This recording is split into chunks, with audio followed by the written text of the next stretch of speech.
ایک بہت بڑا ظلم ہے، اور یہ بات بالکل صحیح تھی، کیونکہ عبداللہ بن سعد کے ان نئے ٹیکسز نے ایجپٹ کی عوام کو اتنا تنگ کر دیا تھا کہ آہستہ آہستہ ایجپٹ کے لوگ مسلمانوں کی اس خلافت سے نفرت کرنے لگے، اور وہاں کے لوگ پہلی بار یہ سوچنے لگے کہ کس طرح مسلمانوں کی اس خلافت سے اپنی جان چھڑائیں۔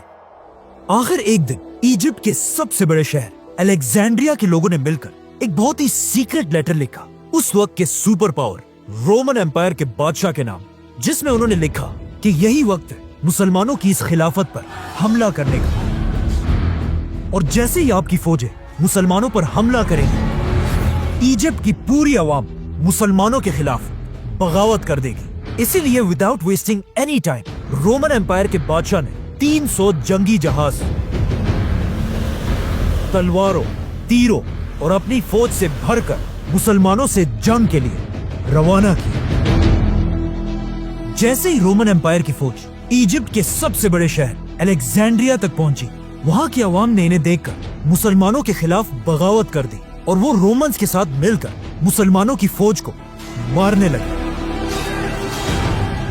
اور بہت ہی آسانی سے انہوں نے الیگزینڈریا جیسی امپورٹنٹ سٹی مسلمانوں سے چھین لی۔ صرف کچھ ہی مسلمان ایسے تھے جو بہت مشکل سے اپنی جان بچا کر الیگزینڈریا سے بھاگ گئے اور سیدھا ایجپٹ کے کیپٹل کی طرف گئے، اور جا کر وہاں مسلمانوں کے گورنر عبداللہ بن سعد کو بتایا کہ پورے ایجپٹ میں مسلمانوں کے خلاف ایک بہت بڑی بغاوت ہو چکی ہے۔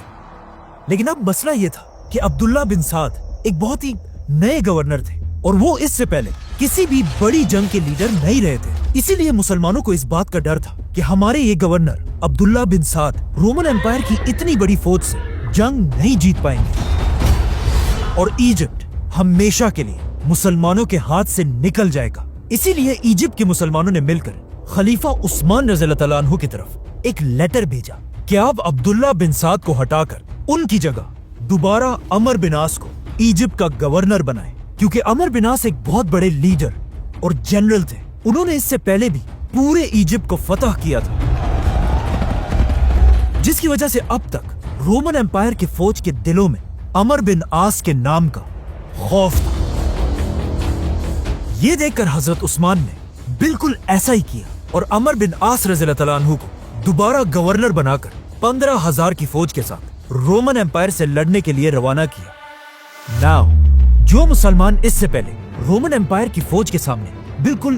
مایوس ہو چکے تھے، اب عمر بن عاص کو ایجپٹ میں داخل ہوتا ہوا دیکھ کر وہ سب لڑنے کے لیے دوبارہ تیار ہوئے،